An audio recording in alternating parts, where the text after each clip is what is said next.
سامعین گرامی، جس گھرانے میں جناب زینب کبریٰ صلوات اللہ علیہا نے آنکھ کھولی، اس گھرانے میں 5 تن پاک پہلے سے موجود تھے، اور ہر ہستی بی بی کا جو ہر رشتہ ہے وہ سردار ہے۔ نانا سید الانبیاء، بابا سید الاوصیاء، ماں سیدۃ النساء، بھائی سیدہ و شباب اہل الجنہ۔ نانا انبیاء کا سردار، بابا اوصیاء کا سردار، ماں کائنات کی عورتوں کے سردار، بھائی جوانان جنت کے سردار، اور ہر ہستی 5 تن پاک میں سے ایک قرآن ناطق ہے۔ جس بی بی کو 5 تن پاک کی آغوش تربیت ملی ہو، اس کی عظمت کا کون اندازہ کر سکتا ہے؟ اسی لیے تو مرحوم مامقانی، صاحب رجال مامقانی، جناب زینب کبریٰ صلوات اللہ علیہا کے بارے میں جب انہوں نے لکھنا شروع کیا تو پھر ایک جملہ لکھتے ہیں، اقول زینب وما ادراک ما زینب، فرماتے کوئی کیا جانے کہ زینب کیا ہے، تم کیا جانو کہ زینب کیا ہے۔ کون ہے جو اس بی بی کی کنہ عظمت کو درک کر سکے اور کنہ حقیقت کو پا سکے؟ تو سامعین گرامی، پھر مجھے کہنے دیجئے، جناب زینب کبریٰ صلوات اللہ علیہا وہ حدیث ہے جس کی پرورش قرآن کی آغوش میں ہوئی۔ 5 معصومین کی آغوش پرورش کی نصیب ہوئی، اور ویسے یہ وہ بی بی ہے جس نے 7 معصومین کی صحبت کا شرف پایا۔ 7 معصومین، 5 تن پاک کے بعد پھر مولا امام زین العابدین علیہ السلام کے ساتھ، اور اپنی زندگی کا ایک لمبا حصہ امام سجاد علیہ السلام کے ساتھ گزارا، اور پھر امام محمد باقر علیہ السلام کے ساتھ بھی بی بی نے زندگی گزاری۔ 7 معصومین کی صحبت کا شرف پایا۔ اور سامعین گرامی، پھر عظمت اس بی بی کی، اللہ اکبر۔ دیکھیے، دنیا میں ہر بھائی کو بہن کے ساتھ محبت ہوتی ہے، ہر بہن کو بھائی کے ساتھ محبت ہوتی ہے، لیکن خدا جانتا ہے کہ جتنی محبت میری آقا زادی کو اپنے بھائی حسین کے ساتھ تھی، کائنات میں شاید کسی بہن کو اپنے بھائی کے ساتھ اتنی محبت نہ ہو، اور جتنی مولا حسین کو اپنی بہن کے ساتھ۔ مجھے جملہ یاد آ گیا، صاحب ریاحین الشریعہ نے ایک بڑی خوبصورت بات لکھی۔ ریاحین الشریعہ ایک کتاب ہے جس میں اسلام کی بڑی باعزت و عظمت جو بیبیاں گزری ان کا تذکرہ فرمایا۔ وہاں صاحب ریاحین الشریعہ نے یہ لکھا کہ جس طرح جناب مریم کے بعد دنیا کی عورتوں کے لیے ایک اسوہ کامل کی ضرورت تھی، اور اللہ رب العزت نے پھر جناب فاطمہ الزہرا سلام اللہ علیہا کو کائنات کی عورتوں کے لیے اسوہ اور نمونہ بنا کے بھیجا، اسی طرح جناب فاطمہ الزہرا سلام اللہ علیہا کے بعد بھی جناب زینب کبریٰ صلوات اللہ علیہا کی ضرورت تھی۔ وہ اس لیے کہ جناب فاطمہ الزہرا سلام اللہ علیہا ایک بیٹی کو کیسا ہونا چاہیے، ایک بیوی کو کیسا ہونا چاہیے، ایک ماں کو کیسا ہونا چاہیے، یہ کردار تو جناب سیدہ طاہرہ نے کائنات کی عورتوں کے لیے واضح کر دیا، لیکن ایک کردار دکھانے کا موقع نہ مل سکا، اور وہ یہ تھا کہ ایک بہن کا بھائی کے ساتھ کیا کردار ہونا چاہیے۔ اس کردار کو دکھانے کے لیے اللہ رب العزت نے جناب زینب کبریٰ صلوات اللہ علیہ اللہم صلی علی محمد، توجہ چاہ رہا ہوں، ایک بہن کا بھائی کے ساتھ کیا کردار۔ اور میں دوستوں عرض کروں کہ اس بی بی کی عظمت کے لیے یہ ایک لفظ کافی ہے کہ یہ ثانیہ زہرا ہے۔ یہ ایک لفظ کافی ہے، یہ ثانیہ زہرا۔ میں جناب صدیقہ کبریٰ کی بارگاہ میں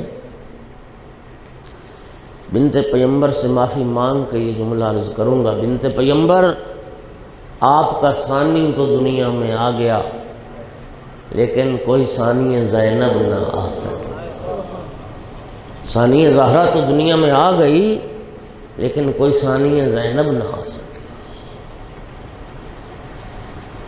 پتہ نہیں کس شاعر نے کہا تھا، جواب مریم جناب زہرا، جواب زہرا جناب زینب۔ جواب مریم جناب زہرا، جواب زہرا جناب زینب، جناب زینب کے بعد لیکن جواب زینب جناب زینب، ہاں کوئی دوسری۔ اور یہ دیکھیے جناب خدیجۃ الکبریٰ کی اپنی عظمت، جناب فاطمہ الزہرا سلام اللہ علیہ کا اپنا مقام اور اپنی شان، لیکن جناب زینب کبریٰ یہ وہ بی بی ہے جو ایک ہی وقت میں فرمان رسالت کے مطابق ایک ہی وقت میں مثیل خدیجہ بھی ہے، ثانی زہرا بھی، مثیل خدیجہ بھی اور ثانی زہرا بھی۔ میں عرض کر رہا تھا کہ ہر بہن کو بھائی سے محبت ہوتی ہے۔ محدث جزائری لکھتے ہیں بی بی کی وہ جو رضاعت کا زمانہ تھا، دودھ پینے کا جو زمانہ تھا، گہوارے میں بی بی ہوتی تھی۔ امام حسین علیہ السلام جب جدا ہوتے تھے نہ گہوارے سے دور ہوتے تھے تو بی بی بے قرار ہو جاتی تھی، رونے لگ جاتی تھی، اور جب تک بھائی سامنے رہتے تھے بی بی خوش رہتی تھی۔ اور یہ اعلیٰ نمونے آل محمد کے گھرانے میں ہی ملیں گے۔ اللہ تعالیٰ نے اپنے محبوب کو ایک ایسی باعزت و عظمت بیٹی عطا فرمائی کہ رسول اللہ جس بیٹی کی تعظیم کے لیے کھڑے ہو جاتے تھے، اور اللہ نے مولا حسین علیہ السلام کو ایسی بہن عطا فرمائی کہ مولا حسین جس بہن کی تعظیم کے لیے کھڑے ہو جاتے تھے۔ ایک ایک لفظ ذمہ داری کے ساتھ مولا حسین علیہ السلام تلاوت قرآن پاک میں مصروف تھے، اور میری آقا زادی جب بھائی کے پاس آئیں، امام حسین علیہ السلام نے تلاوت قرآن چھوڑ دی اور بہن کی تعظیم اور استقبال کے لیے کھڑے ہو۔ یہ شریکت الحسین ہے، یہ عدیلہ قوم سے اہل القصا ہے، یہ محبوبۃ المصطفیٰ ہے اور قرۃ عین المرتضیٰ ہے، یہ قفیلہ سجاد ہے، یہ ثانی زہرا ہے۔ اللہ اللہ اللہ۔ اور یہی وجہ تھی، اسی محبت کے پیش نظر مولا امیر المومنین علیہ السلام نے جب اپنی دختر نیک اختر کا عقد پڑا تھا اپنے بھتیجے جناب عبداللہ ابن جعفر طیار کے ساتھ، اس نکاح میں مولا امیر المومنین نے یہ دو شرطیں رکھی تھی۔ پہلی شرط یہ رکھی تھی، عبداللہ میری بیٹی زینب کو ہر روز بھائی حسین سے ملنے کی اجازت دو، ہر روز۔ اور دوسری شرط یہ رکھی تھی، جب میرا بیٹا حسین سفر پہ جائے گا میری زینب بھی ساتھ جائے گا۔ جب میری آقا زادی کی شادی ہوئی نا، تیسرا دن تھا، تیسرا دن شادی کا، اور میری آقا زادی رو رہی تھی۔ امیر المومنین بیٹی کی کیفیت دیکھ کے پریشان ہو گئے، زینب بیٹی کیا ہوا؟ عرض کی، بابا آج تیسرا دن ہے، میں نے بھائی حسین کو نہیں دیکھا۔ اور یہی حالت مولا حسین علیہ السلام کی۔ ایک بہن کا بھائی کے ساتھ کیا کردار ہے، اور بی بی کی عظمت ہے کہ 3 معصومین نے جس بی بی سے مشورے لیے، 3 معصومین، مولا حسین علیہ السلام بھی بہن سے مشورہ کرتے تھے، مولا سجاد علیہ السلام نے بھی مشورے کیے، جناب امام محمد باقر علیہ السلام نے بھی اپنی پھوپھی سے مشورے کیے۔ اور بی بی کے القاب میں ایک معروف لقب جو امام نے عطا کیا، جو جملے امام نے فرمایا اس بی بی کے لیے، وہ عالم غیر معلمہ۔ مولا سجاد علیہ السلام نے فرمایا تھا یا عمتی انت بحمد اللہ عالمۃ غیر معلمہ، پھوپھی اماں آپ بفضل خدا عالمہ غیر معلمہ ہے۔ توجہ چاہ رہا ہوں، عالمہ غیر معلمہ یہ انبیاء کی صفت ہے، یہ ائمہ ہدا کی صفت ہے، یعنی جس نے دنیا میں آ کے کسی سے علم نہ لیا ہو، جس کے علم کا اتصال علم خدا سے ہو، جس کا علم لدنی ہو، اللہ کی طرف سے جسے علم دیا گیا ہو، یہ وہ بی ہے جو نبی نہیں ہے، امام نہیں ہے، لیکن مولا سجاد فرما رہے ہیں ان کا علم بھی علم لدنی ہے اور یہ بھی عالم غیر معلمہ ہے۔ اس بی بی کی علم کی منزل کو کون درک کر سکے جو عالم غیر معلمہ ہو، اس بی بی کا علم لدنی ہو۔ اور یہی وجہ ہے 6 سال کی صرف عمر مبارک تھی، 6 سال اور زیادہ سے زیادہ 6 سال، کہ جب اپنی ماں صدیقہ کبریٰ حضرت فاطمہ الزہرا صلوات اللہ علیہا سے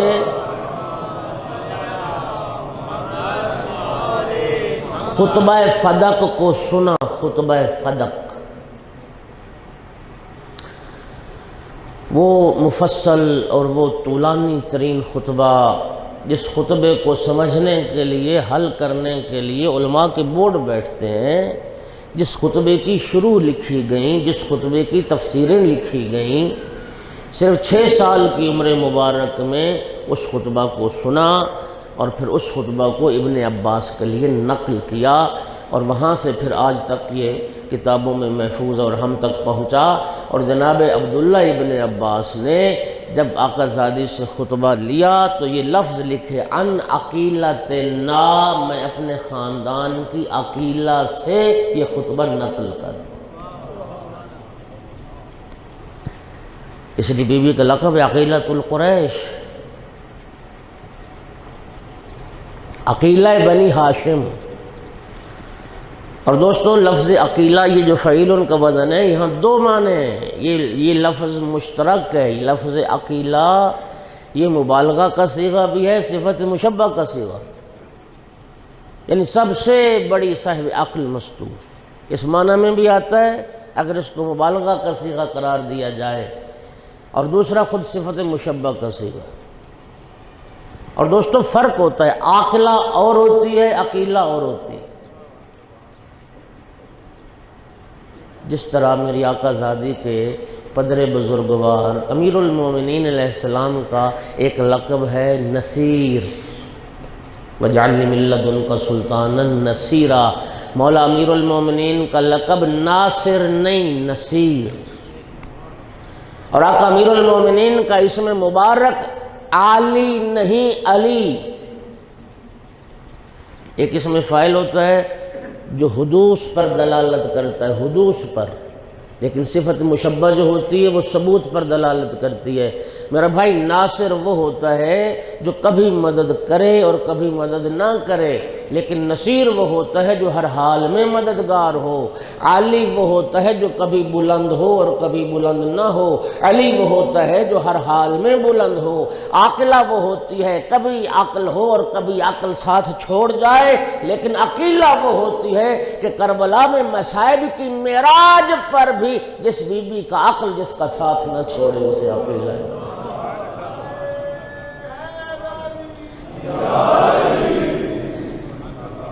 عقیلہ بنی ہاشم، عقیلۃ القریش، اللہ اللہ اللہ۔ اور بی بی کی عظمت کا ایک جملہ اور سنیں، اس پوری کائنات میں صرف 2 ہستیاں، بڑی ذمہ داری کے ساتھ 2 ہستیاں ہیں جو امیر المومنین علیہ السلام کے لہجے کی مالک ہیں اور جنہوں نے امیر المومنین کے لہجے میں گفتگو کی۔ 2 ہستی، پہلی ہستی اللہ رب العزت، بڑی ذمہ داری کے ساتھ جاؤ تحقیق کرو، علماء سے پوچھو، شب معراج جب اللہ رب العزت نے اپنے محبوب کو عرش پر بلایا تو لہجہ امیر المؤمنین میں رب کی اپنے اس محبوب سے گفتگو، اور اس روایت کو محدثین اہل سنت نے بھی ذکر کیا۔ سرکار نے پوچھا میرا پروردگار یہ تو لہجہ میرے بھائی علی کا ہے، ارشاد پروردگار وہ محبوب میں نے ساری کائنات پر نظر دوڑائی اور میں نے یہی دیکھا کہ ایک علی ہے جس کا لہجہ میرے محبوب کو سب سے زیادہ محبوب ہے۔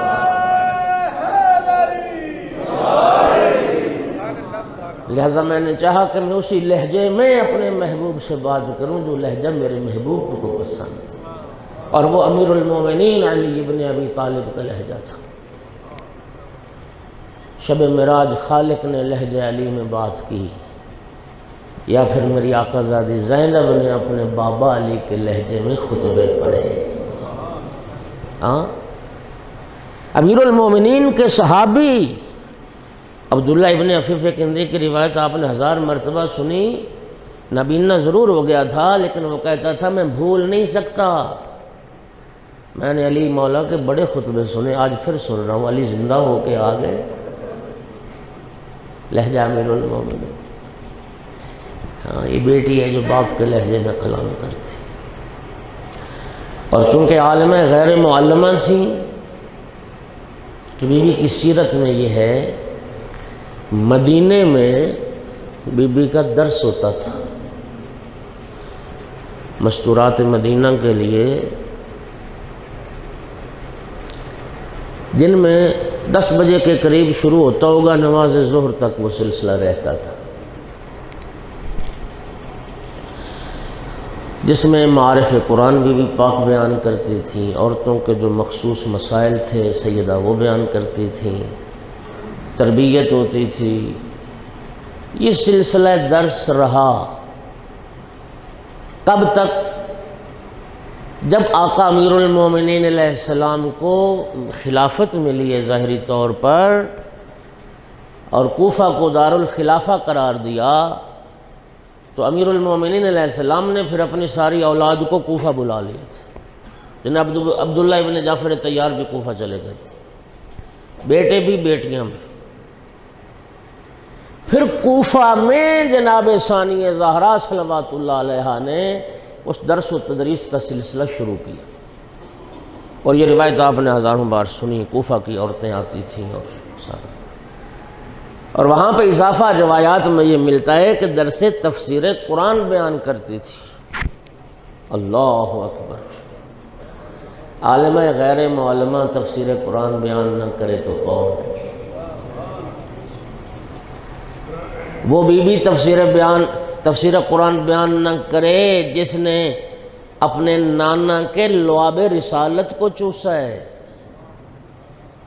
میں ذمہ داری سے عرض کر رہا ہوں، امیر المومنین امام حسین علیہ السلام جس طرح ان ہستیوں نے سرکار دو عالم کی زبان مبارک اور لعاب مبارک کو چوسا، رسول اللہ نے اپنی اس بیٹی کو بھی لعاب رسالت چوسایا۔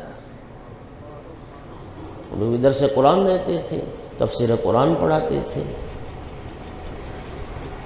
عورتوں کا، بی بی کا جو گھر تھا وہ ایک مدرسہ علمیہ تھا، جہاں بی بی یہ سلسلہ کرتی تھیں، اور تعلیم قرآن اور تعلیم اسلام۔ مولا امیر المومنین کا گزر ہوا ایک دن تو بی بی سورہ مبارکہ کہف کی تفسیر بیان کر رہی تھی، سورہ مریم کی تفسیر بیان کر رہی تھی۔ یہ حروف مقطعات کاف ہا یا عین صاد، وہاں رک کے امیر المومنین نے ان حروف مقطعات کی تفسیر بیان کی تھی۔ زینب بیٹی جانتی ہو یہ کاف ہا یا عین صاد کیا ہے؟ یہ راز ہے، راز۔ پوری کربلا کی تفسیر ان حروف مقطعات میں بند ہے۔ کاف کربلا کی طرف اشارہ ہے اور عین عطش کی طرف اشارہ ہے، تو مولا امیر المومنین نے وہ ساری اس وقت حروف مقطعات کی تفسیر بیان فرمائی۔ اور بی بی کا لقب عابدہ آل علی، عابدہ آل علی، اولاد علی کی عابدہ بھی۔ اور معرفت امامت میں اس بلند ترین مرتبے پہ فائز تھیں، ایک چشم زدن کے لیے بھی امام کی اطاعت سے پیچھے نہیں ہٹے، اور معرفت توحید میں کس بلندی پہ تھیں؟ اللہ اکبر، دامن وقت میں گنجائش تھوڑی بچ گئی، معرفت توحید میں کس بلند ترین مقام پر تھیں؟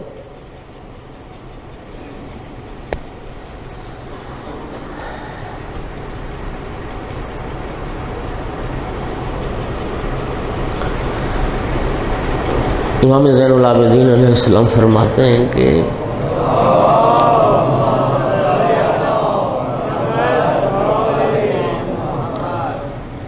مولا فرماتے ہیں کہ کربلا سے کوفہ اور کوفہ سے شام تک، یہ جملہ بڑا اہم ہے، میں آج ہل کے رہ گیا، یقین کریں جملہ پڑھ کے۔ مولا فرماتے ہیں میری پھوپھی کے نہ فرائض قضا ہوئے نہ نوافل قضا ہوئے، اللہ، نہ فرائض قضا ہوئے نہ نوافل قضا ہوئے،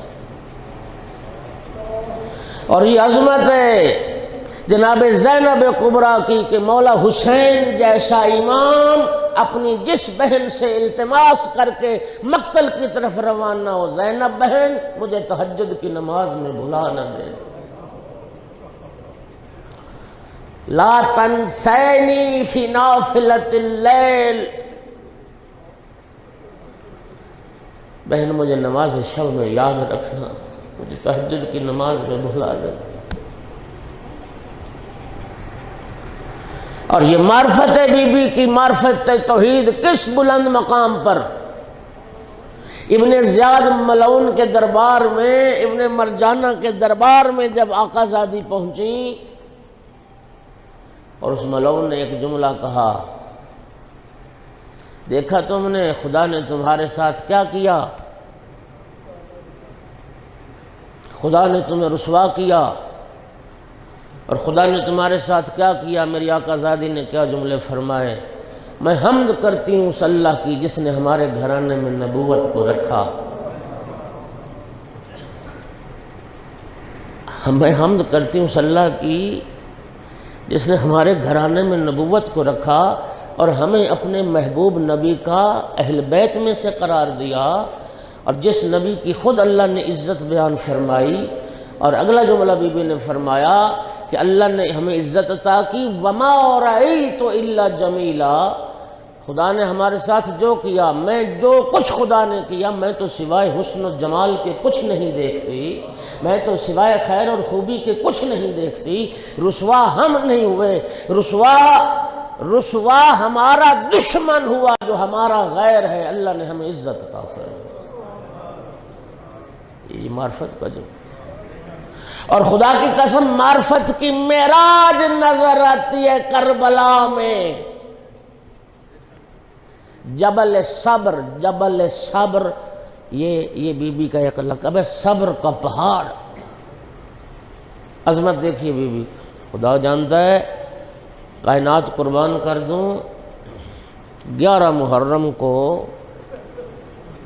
قافلہ مقتل میں جب پہنچا اور مقتل سے جب رخصت ہونے لگا، چلنے لگا قافلہ کوفہ کی طرف، پتہ میری آقا زادی کا کردار کیا تھا؟ بھائی کے کچلے ہوئے لاشے کو ہاتھوں پہ اٹھا لیا اور اٹھا کے بارگاہ رب العزت میں عرض کی،